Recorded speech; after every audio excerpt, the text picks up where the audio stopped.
오늘은 제목이 굉장히 무겁고 센시티브한 그런 제목입니다. 교황 평화의 사도 그렇게 물음표 찍었는데, 더 정확히 말하면은 교황 정의와 평화의 사도인가 아니면 배교자인가, 그것이 더 정확한 제목입니다.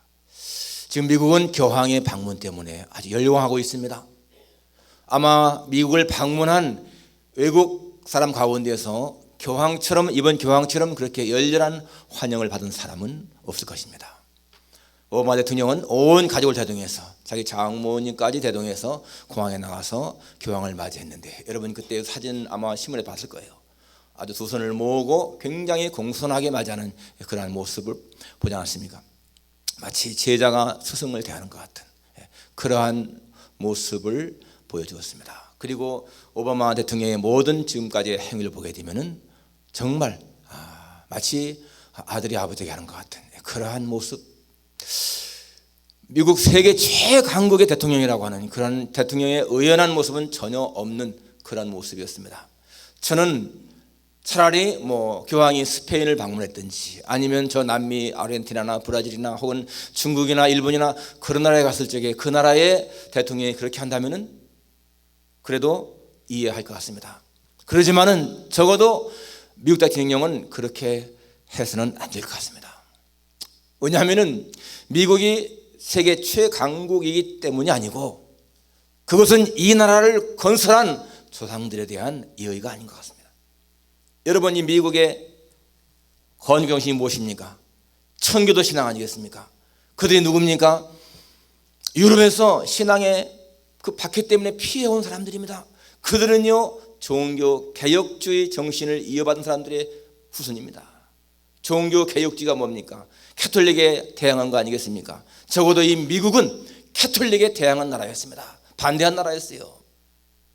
중세의 많은 캐톨릭의 오류, 그 잘못, 그런 거를 거부한 나라였습니다. 그렇기 때문에 이 미국은 대대로 기독교 신자가 대통령이 되어온 나라가 아니겠습니까? 그리고 정말 지금까지도 미국에서 캐톨릭은 별로 힘을 쓰지 못하는 그러한 종교였어요. 그런데 격세지간 말처럼, 여러분 얼마의 세월이 흐르고 나니까 그렇게 조상들은, 나라를 건설한 조상들은 그렇게 반대하던 그 캐톨릭 교황을 온 사람들이 열광적으로 그렇게 환영하면서 맞이하고 있습니다. 격세지감. 더군다나 이 필라델피아는 오늘 4시에 미사가 있는데, 이 필라델피아 시내의 인구가 158만 정도라고 하는데 150만 명이 외부에서 유입한다지 않습니까? 대단한 그런 사건이지요. 정말 이걸 보면서 우리는 교황의 권위가 얼마나 높은가를 알 수가 있습니다. 최강국의 대통령이 그렇게 극진히 대접한다. 그것은 교황의 권위가 그만큼 높다는 거 아니겠습니까? 지난 24일 날 미 국회의사당에서 상하 합동 의원들이 모인 자리에서 교황이 연설을 했는데, 거기에 주제 내용이 뭡니까? 총기 규제를 강력히 촉구하고요, 사형제 폐지를 또 이렇게 주장했고, 그리고 이 미국의 양극화된 정치 체제, 그리고 부자들만 위한 그런 정치에 대한 경고, 또 소외된 사람들에 대한 관심 가지라고 하는 그런 내용들, 여러분 굉장히 우리에게도 듣기 좋은 말 아니겠습니까? 그거에 대해서 CNN 방송은 그렇게 말했죠. 교황이 그 정치애적인 말을 한 것은 바로 이 미국의 정치 소용돌이에 뛰어들었다. 그렇게 평을 했습니다. CNN이. 또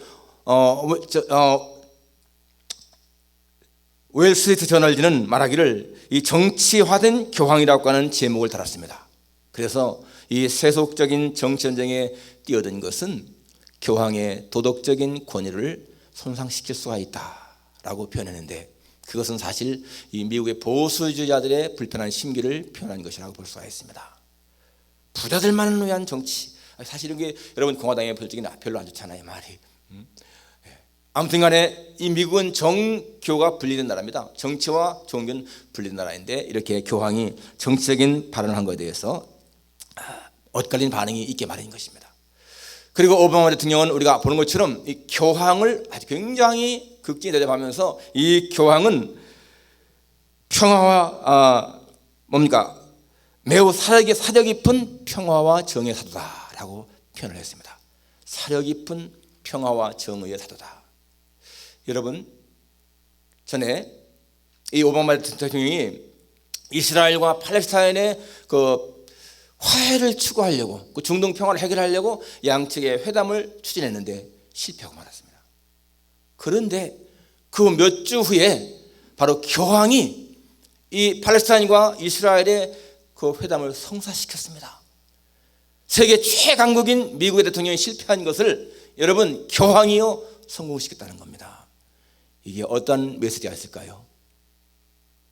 세계 최강국의 가장 슈퍼파워인 이 미국의 대통령이 하지 못한 일을 세계 최고 종교 지도자 슈퍼파워 이 교황이 했다. 그런 의미 아니겠어요?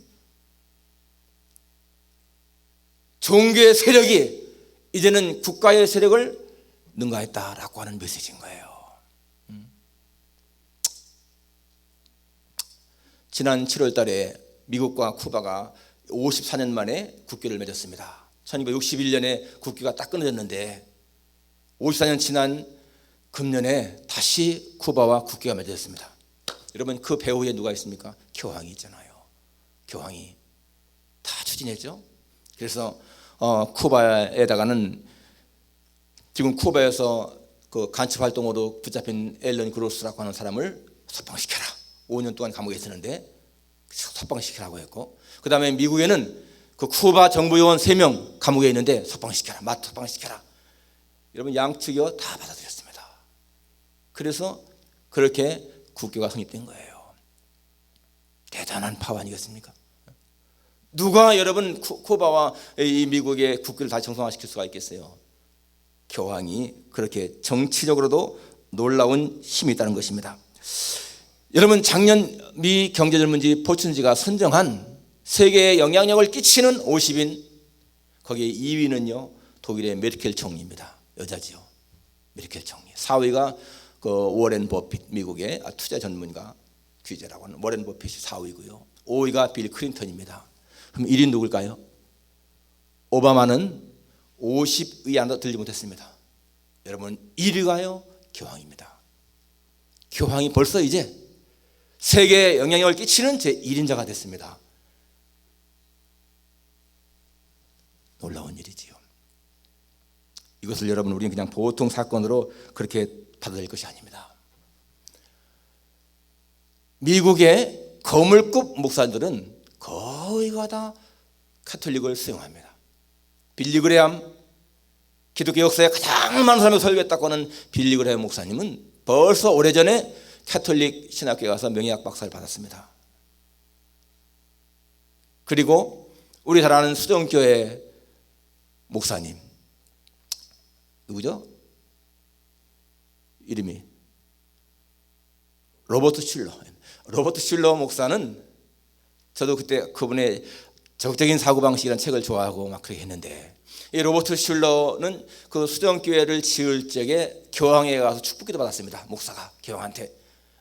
그리고 나서 무슨 말을 했는지 아세요? 이랬습니다. 지금은 프로테스탄트 교도들이 목자장이신 교황 앞에 나가서 우리가 어떻게 하면 우리의 본집 카톨릭으로 돌아갈까를 물어야 할 때다.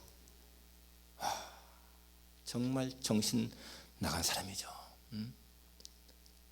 목자장 교황에게 나가서 그 앞에 무릎 꿇고 우리가 어떻게 하면 다시 카톨릭 돌아갈 수 있습니까? 결국 종교개혁은 잘못된 것입니다. 그런 의미 아니겠어요?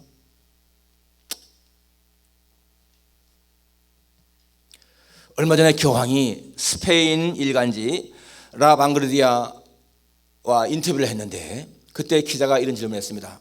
교황님, 근본주의 기독교에 대해서 어떻게 생각하십니까? 근본주의 기독교에 대해서 어떻게 생각하십니까? 이 판다멘탈리즘, 근본주의, 여러분이 근본주의라고 하는 것은요, 미국에서 1900년대 초에 그 당시에 막 교회에 들어오는 세속주의, 다윈주의, 고등 성경 비평, 이런 잘못된 것에서 항거하기 위해서 싸운 그러한 단체가요, 그런 것이 바로 판다멘탈입니다. 근본주의. 성경으로 돌아가자. 그게 근본주의인 거예요. 그래서 그들은 성경의 무성을 믿는다. 나는 성경의 무성을 믿습니다. 나는 성경의 축자연금성을 믿습니다. 성경에 나오는 기적, 창조 다 믿습니다. 예수님의 십자가의 죽음이 나를 위한 것을 믿습니다. 예수님의 부활, 승천, 재림을 믿습니다. 그게 근본주의 사상의 요점인 겁니다. 여러분, 근본주의 이해가지요? 여러분 신앙과 어떻게 다릅니까? 나는 그렇게 믿습니다. 똑같이 종교개혁주의자들 그렇게 믿었습니다. 마르틴 루터나 존 칼빈이나 제빙길리나 다 그렇게 믿었습니다. 저 보헤미안의 후스, 사형당한 후스, 또 이탈리아의 사브라노나 전부 다 그렇게 믿는 사람들입니다. 그러한 근본주의 기독교에 대해서 어떻게 생각하십니까? 라고 교황에게 질문했는데요, 교황이 답이 이렇게 나왔습니다. 근본주의자들은 사람을 죽이지는 않지만, 살인은 하지 않지만 그들의 행위는 폭행입니다. 그들의 정신구조는 하나님의 이름으로 폭행하는 사람들입니다 라고 했습니다. 여러분, 그 말 듣고 이상하잖아요. 물론 이상하게 들 수 있습니다. 왜? 우리가 반대되니까, 우리를 이렇게 말하는 것이니까. 그렇지만 여러분, 가톨릭의 실체를 알면은요 전혀 이상한 게 아닙니다. 그 사람들의 성경은 우리가 믿는 성경과 다릅니다. 똑같은 성경을 갖고 있지만은 다른 게 너무나 많습니다. 그들은 우리는 성경 66권만을 주장하지만은 그들은요 의경을 첨가해서 성경이라고 말합니다. 하나님은 분명히 말씀하시기를 이 연의 말씀에 첨가하거나 빼거나 하면 저주가 있다고 했는데 그들은 성경에 더했죠. 그리고 그들은 우리는 솔라 스크립처라, 오직 성경, 그렇게 하는데 가톨릭은 그게 아닙니다. 그들은 성경은요 많은 것 중에 하나인 거예요. 가톨릭의 교서, 교황의 교서가 성경과 똑같은 권위가 있습니다. 교회가 정한 법이 성경과 똑같은 권위가 있습니다. 성경 위에 교회가 있습니다. 그게 가톨릭 실체인 거예요. 그리고 여러분, 이 가톨릭은 교황을 가리켜서 하나님의 대리자라고 말합니다. 대리자. 여러분, 엔티크라이스트라는 말이 뭐예요? 적그리스도 말이죠. 엔티크라이스트. 엔티크라이스트라고 할, 엔티는 적그리스도, 적도 있지만은 대신한다, 그런 의미도 있습니다. 그러니까 적그리스도, 그리스도를 대신하는 자, 그게요 적그리스도인 거예요. 오늘 우리가 읽은 데살로니가후서 2장 말씀 보십시오. 3절에 누가 어떻게 하여도 너희가 미혹되지 말라. 먼저 배교하는 일이 있고 저 불법의 사람 곧 멸망의 아들이 나타나기 전에는 그날이 이르지 아니하리니 그는 대적하는 자라 신이라고 불리는 모든 것과 숭배함을 받는 것에 대항하여 그 위에 자기를 높이고 하나님의 성전에 앉아 자기를 하나님이라 내세우느니라. 앞으로 나타날 이 배도자, 배교자, 적그리스도는 자기가 하나님의 성전에 앉아서 자기가 하나님이 한다는 겁니다. 여러분, 세상에 앉아서가 아니고 하나님의 성전에 앉아서 자기를 하나님이 한다는 거예요. 오늘 본문의 이 말씀을 마르틴 루터가 해석하면서 뭐라고 했는가 하면은, 바로 오늘 이 말씀, 여기 나오는 그 배도자, 멸망의 아들, 불법의 사람, 바로 그는 하나님의 법을 변경하고 하나님이 만든 그 계명 위에 자기의 계명을 첨가시킨 교황과 그 교황권을 가리킨다라고 루터가 말했습니다. 종교학자들은 전부 다 한결같이 이 교황을 적그리스도 봤죠. 저는 신학교 졸업할 적에 논문을 쓸 적에 그 논문의 제목이 웨스트민스터의 현대적 의의라는 제목이었습니다. 웨스트민스터 신앙고백서의 현대적 의의. 그래서 웨스트민스터 신앙고백서를 다 읽었잖아요. 거기에 분명히 나옵니다. 교황은 불법의 자식, 불법의 아들, 사람 멸망의 아들. 교황. 여러분, 그렇게 오랫동안 이 진실한 신앙인들은 다 그렇게 보았습니다. 그게 종교개혁 때뿐이 아니고 이미 그 전부터 한 AD 500년 전, 500년 그때부터 이미 신실한 기독교인들은 그렇게 봤습니다. 여러분, 공식 천주교 문서 한번 보십시다. 공식 천주교 문서가 어떻게 나와 있는가 하면은 이것은 바로 이제 1894년 6월 20일 날 발행한 교황의 고서입니다. 1894년이면은 마르틴 루터가 종교개혁한 후잖아요. 그때의 그 교서의 내용이 무엇인가? 교황들은 이 지구상에서 전능하신 하나님의 자리를 대신한다. 그게 교서 내용이고요. 또 다른 교서 보게 되면 성경에서 교회의 머리 되시는 그리스도를 지칭하는 모든 명칭들은 모두 교황들에게 적용되어야 한다. 성경에 나오는 모든 그리스도를 지칭하는 것들은 다 교황에게 적용된다는 것입니다. 그리고 그들이 만든 사전에 보게 되면 교황을 어떻게 정의했느냐? 교황은 가장 거룩한 자, 지구의 왕, 왕 중의 왕, 그리고 그리스도와 하나 되어 동일한 심판을 하는 자. 그렇기 때문에 교황의 입에서 나오는 모든 말들은 하나님의 말씀같이 인정해야 된다. 그것이요 교황에 대한 정의입니다. 그리고 레오 13세가 1894년 7월 22일 날 발행한 교서를 보게 되면 우리 교황들은 이 땅에서 전능하신 하나님의 자리를 차지하는 자들이다. 교서 내용입니다. 그리고 레오 3세가 발행한 교서 보게 되면은 교황은 너무나 존엄하고 높기 때문에 단지 인간이 아니라 하나님과 같은 존재로 하나님의 대리자다. 이것은요 우리 기독교가 공공한 것이 아니라 가톨릭이 만든 공식 문서에 나온 말들입니다. 오늘 이 데살로니가 후서 2장에 나온 말과 같지 않습니까? 4절에 그는 대적하는 자라 신이라고 불리는 모든 것과 숭배함을 받는 것에 대항하여 그 위에 자기를 높이고 하나님의 성전에 앉아 자기를 하나님이라 내세우느니라. 루터의 해석이 정확하게 맞는 거죠.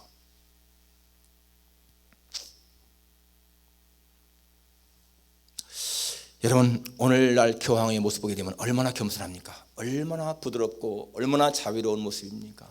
약한 자에게 소외된 자에게 관심을 가져야 한다. 그리고 그의 모든 행동 보십시오. 검소하죠. 겸손하죠. 차도 아주 작은 차를 타고 다니고 그의 모든 걸 보십시오. 과거의 교황들은 말이죠 붉은 옷을 입고 막 그랬지만 그 사람은 하얀 옷 입고 검소하게 하지 않습니까? 우리가 어떻게 해석해야 될까? 그것을 여러분 고린도 아니죠. 고린도 후서 11장에 보면 이런 내용이 있습니다. 고린도 후서 11장 13절부터 보면은 고린도 후서 11장 13절부터 보면은 그런 사람들은 거짓 사도요 속이는 일꾼이니 자기를 그리스도의 사도로 가장하는 자들이니라. 이것은 이상한 일이 아니니라. 사탄도 자기를 광명의 천사로 가장하나니 그러므로 사탄의 일꾼들도 자기를 의의 일꾼으로 가장하는 것이 또한 대단한 일이 아니니라. 그들의 마지막은 그 행위대로 되리라. 여러분 사탄도 자기를 광명의 천사로 가장한다는 겁니다. 광명의 천사, 아주 부드럽고 유한 그러한 존재로 사탄도 그렇게 한다는 거예요. 여러분 우리가 사탄을 이길 수 있는 그러한 길이 뭐겠습니까? 우리는요 하나님 말씀 붙잡아야 되는 거예요. 하나님 말씀에 배치되면 아니다 이걸 기억해야 돼요. 저 단체가 정말 이단이냐 아니냐 하나님 말씀에 딱 비춰보면 된다는 거예요. 그런데요 수많은 사람들이 하나님 말씀에 대한 그러한 이해가 부족하기 때문에 다 넘어갑니다. 여러분 교황은 기독교 향해서 그랬습니다. 이제는 기독교들이요 우리의 본집 돌아와라, 캐토로 돌아와라 그렇게 초청을 하고 있습니다. 그리고 많은 교회들이 사실요 캐톨릭으로 돌아가고 있습니다. 그 중에 대표적인 것이 뭔지 아세요? WCC 운동입니다. 에큐메니컬 운동, 교회 통합 운동, 교회 일치 운동. 여러분 그것은요 명백하게 기독교 운동이 아닙니다. WCC 종교 화합. 지난번에 뉴욕에서 그 교황이 미사를 지기다 보니까 메디슨 스퀘어 가든에서 했잖아요. 보니까 이슬람 사제 또 다른 교 사제 다 나와서 하죠. 여러분 성경은 분명히 말하기를요 빛과 어둠이 어찌 일체되겠느냐, 그리스도와 벨리알이 어찌 하나가 되겠느냐. 종교 통합 사탄의 수책입니다. 절대로요, 기독교는 다른 것과 그렇게 일치할 수가 없습니다. 진리가 어떻게 비진리와 일치합니까? 그런데 캐톨릭은 그렇게 뭐 이슬람이든 유대교든 다 힌두교든 끌어다 같이 예배 같이 기도하잖아요. 그리고는 이게 바로 평화를 위한 기도하라고 하지 않습니까? 그게 사탄의 수책이라는 거예요. 여러분, 앞으로 세상은 점점 살기 힘들 겁니다. 점점 취직이 힘들어지고요, 대도시에서 젊은 사람들이 집 사는 거 정말 힘들어지고, 그렇기 때문에 벌써 나타나잖아요. 결혼도 제대로 못하고. 결혼하지 않는 이유가 뭡니까? 살기 힘드니까 그러잖아요. 그럼 많은 회사들이 부도를 내고 회사에서 해고당하고, 심지어 여러분 국가 부도까지 일어날 지경 아닙니까? 지난번에 그리스도 간신히 면했지만은요, 앞으로는 그렇게 부도가 날 국가가 생깁니다. 왜 그러냐 하면은요, 가톨릭의 궁극적인 목표는 신세계 질서를 이루는 거예요. 여러분, 신세계 질서라는 말을 기억하세요. New World Order, 신세계 질서.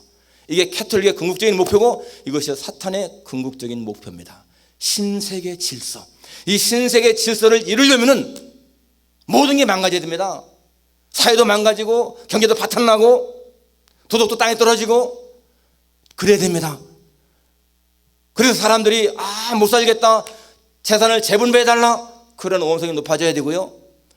정말 못 살겠다, 그러니까 진정한 세계의 지도자인 교황을 중심으로 한 단일 국가가 이루어져야 된다, 그렇게 외침이 나와야 되는 거예요. 그것이 바로 신세계 질서를 위한 하나의 전 단계라고 볼 수가 있습니다.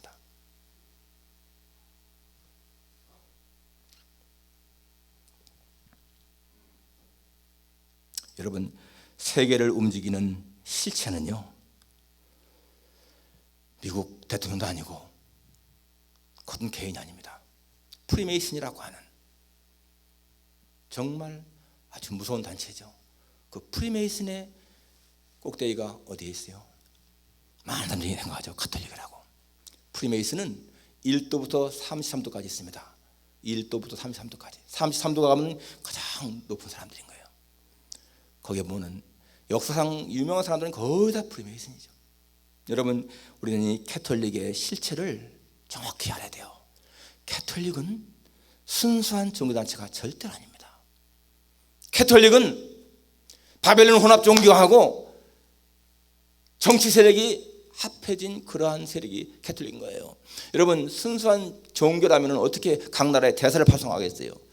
지금 바티칸 공화국이잖아요. 바티칸 공화국이 다른 나라에 다 대사 파견합니다. 그것은 정치 세력이라는 겁니다.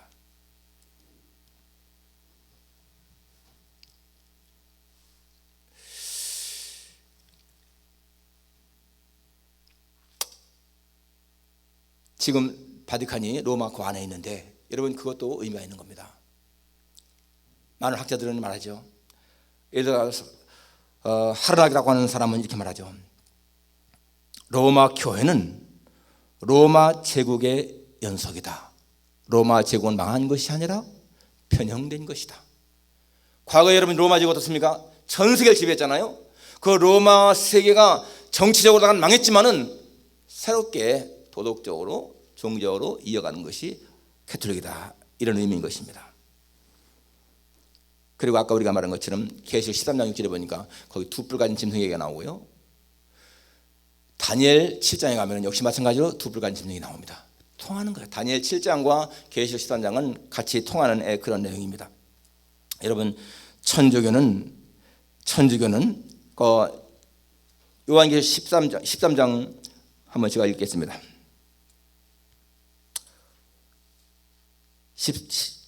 요한계시록 13장 5절.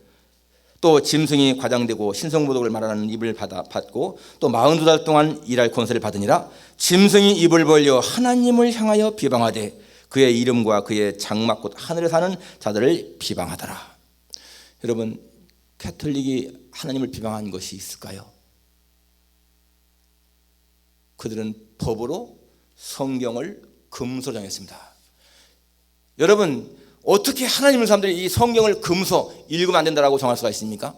가톨릭은 성경을 금서 정해놓고 그 성경을 소지하거나 읽으면은 이단자로 취급을 했고 사형에 처했습니다. 명백하게 하나님을 대적하는 그런 모습 아니겠어요? 어떻게 하나님을 믿는 사람들이 이 성경을 금서로 읽지 말라고 할까?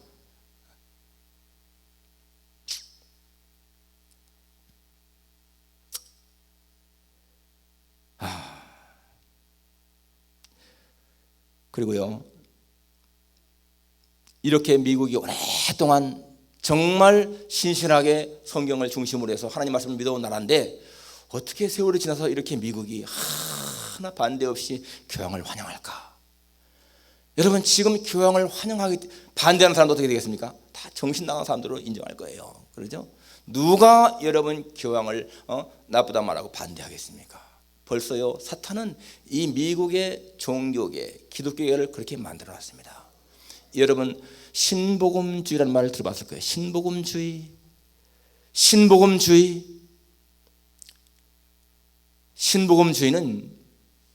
미국에 있는 LA에 있는 풀러 신학교, 달라스 신학교, 다 신복음주의 신학교인데 거기서 엄청난 목회자를 배출했지 않습니까?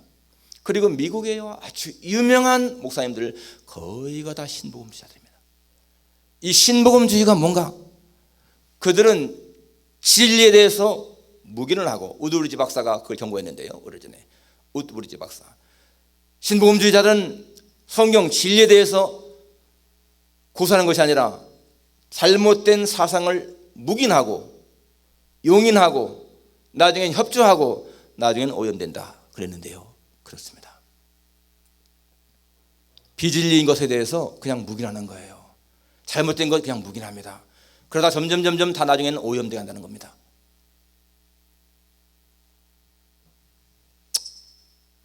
그들은요, 불의에 항거하는 거 별로 안 씁니다.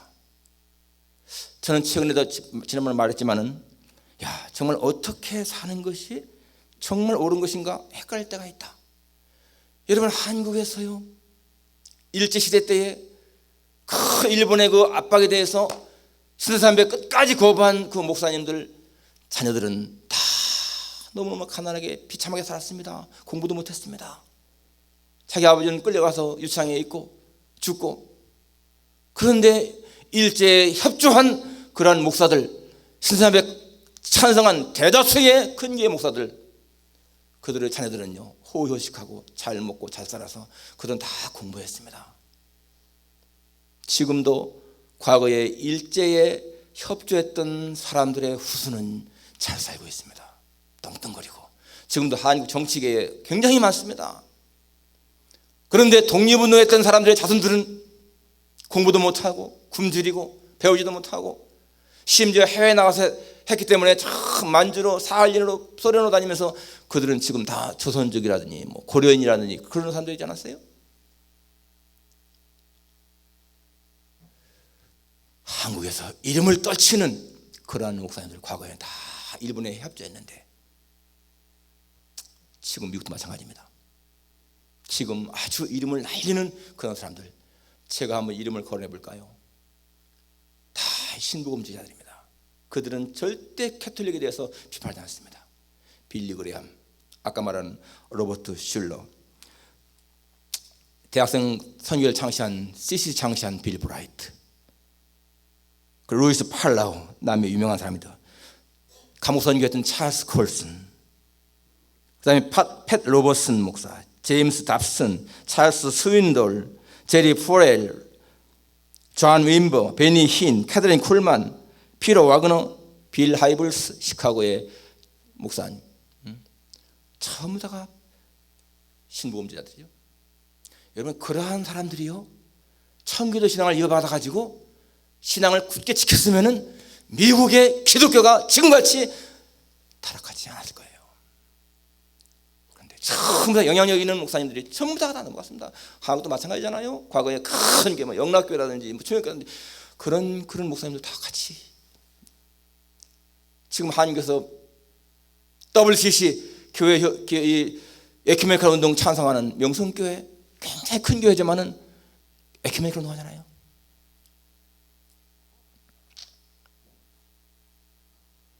여러분, 앞으로 이 교황권의 운동은요 굉장히 가속화될 것입니다. 가속화. 그래서 신세계 질서를 향한 그러한 움직임이 빨라질 겁니다. 교황은 점점점 인기를 얻게 될 것입니다. 그런데 기독교에서는 적그리스도가 누군가? 여러분, 과거에 오랫동안은요 적그리스도가 교황이라고 했는데 지금은 많은 사람들이 기독교에서도 적그리스도는 앞으로 나타날 아주 능력이 있는 이방인, 그렇게 생각합니다. 앞으로 나타날, 아직 안 나타나고 앞으로 나타날 적그리스도다. 여러분, 이것은요 캐톨릭의 예수회에서 만들어낸 이론입니다. 캐톨릭에서 만들어낸 이론인 걸로 그걸 다 수긍하고 있는 거예요. 우리의 신앙의 선조들은 오래전부터 벌써 이미 캐톨릭이, 교황이 적그리스도라고 했는데 우리 교회 내 많은 사람들은 아직도 나타나지 않은, 앞으로 나타날 그러한 적그리스도를 기다리고 있습니다. 앞으로 이제 이 신세계 질서의 우두머리는요 교황이 될 것입니다. 교황이 신세계 질서의 우두머리가 될 것입니다. 여러분, 교황이 평화의, 정의의 사도일까? 아니요. 오늘 성경 데살로니가 후서 2장 또 계시록 13장에 나오는 것처럼 그는 불법의 사람, 멸망의 아들입니다. 많은 사람들이 교황을 숭배할 것입니다. 앞으로 계속해서 저는 중세 교회사를 보면서 야, 어떻게 카노사 굴욕 같은 일이 있었을까? 어떻게 그 당시에 다 황제들이 로마의 교황 앞에 무릎 꿇었을까? 의아하게 생각했습니다. 여러분, 카노사의 굴욕 사건을 우리가 들었잖아요. 그 당시에 신성 로마 제국의 황제 라이니 4세와 이 교황 그레고리 7세가 대립했습니다. 그 당시에 서품, 이렇게 성직자를 임명하는 그 임명권이 세상 황제에게 있었습니다. 황제가 성직을 임명한 거예요. 그거에 대해서 그레고리 7세가 교황이 딱 되면서부터 이거를 교황이 임명해야 되겠다라고 한 겁니다. 대립이 된 거죠. 여러분, 신성 로마 제국 거대한 나라 아닙니까? 지금으로 말하면 오스트리아, 독일, 프랑스 다 아우르는 저기 신성 로마 제국입니다. 그런데 교황이 하니 4세가 거부했어요. 줄 수 없다. 그러니까 그레고리 7세가 그 하니 4세를 파문시켰습니다. 파문시켰어요. 파문시키니까 이 하니 4세가 군사를 끌고서 쳐들어오려고 했죠. 그런데 이 교황의 그 파문서와 동시에 하니 4세를 돕는 모든 제후들, 성직자들은 다 파문하겠다, 그렇게 발표를 했습니다. 그러니까 많은 제후들이요 다 등을 돌리는 거예요. 하니 4세한테 교황 권위에 다 굴복하면서. 이 하니 4세는 자기 힘으로 하려고 했는데 안 됩니다. 벌써 다 제후들이 떠나죠. 그래서 1077년 1월 26일 날 눈물가 치는 날 마침 교황이 카노사 성에 와 있는 걸 알고요, 거기를 맨발로 찾아가서 성문 밖에서 맨발로 빕니다. 문 열어달라고. 며칠 동안 안 열어주다가 나중에 열죠. 그게 카노사의 굴욕이에요. 그때부터는 이제 세속의 황제가 교황에게 완전히 무릎을 꿇은 그런 시대가 된 겁니다. 그게 1077년부터 계속 배운 것이죠. 지금 세계 최강국의 대통령이 그렇게 교황 앞에 어린 양같이 그런 모습을 보면서 그렇구나. 지금 어떠한 나라의 대통령이 교황을 향해서 대적하겠습니까? 오늘 13장, 계시록 13장 3절, 그의 머리 하나가 상하여 죽게 된 것 같더니, 여러분, 중세의 종교개혁으로 말미암아서 교황권이 땅에 떨어졌습니다. 그때부터는 카톨릭을 힘을 못 쓰지 못했잖아요. 죽게 된 것 같더니 그 상처가 나음에 온 땅이 놀랍게 여겨 짐승을 따르고, 그 상처가 나왔습니다. 이제는 캐톨릭의 세력이 회복된 거예요, 지금. 그러니까 온 땅이 놀랍게 여겨 짐승을 따랐다. 여기서 말하는 짐승은 교황을 지칭하죠. 많은 분들은 아마 그럴 수가 있을까라고 할 것입니다. 그런데 성경의 예언은 정확하게 이루어가고 있습니다. 여러분 아까 말한 것처럼 신세계 질서라는 말 잊지 마세요. 신세계 질서. 분명히 그날 말을 많이 들 때가 올 것입니다. 그리고 세계 경제가 붕괴될 때도 옵니다. 세계 경제가 붕괴되어야 신세계 질서가 서거든요. 여러분 쓰는 이 화폐 이거 휴지잖아요. 휴지. 여러분 유튜브에 들어가서 신세계 질서라는 말 한번 딱 쳐넣어 보세요. 그리고 나오는 일들을 한번 읽어보십시오. 앞으로 교황의 권력은 더 막강해질 것입니다. 그런 시대에 지금 우리 눈앞에 보고 있는데 그럴 때 우리가 어떻게 이길 수 있는 것인가? 성경은 말합니다. 하나님 말씀 붙잡고 의지하는 사람, 진리를 붙잡는 사람은 다 거기 넘어간다. 여러분 평화의 사도가 절대로 아니고 불법의 사람, 멸망의 아들로 지칭된 그러한 것을 기억하고요. 우리 신앙을 지키는 거 쉽지 않습니다. 그냥 넘어갈 수가 있습니다.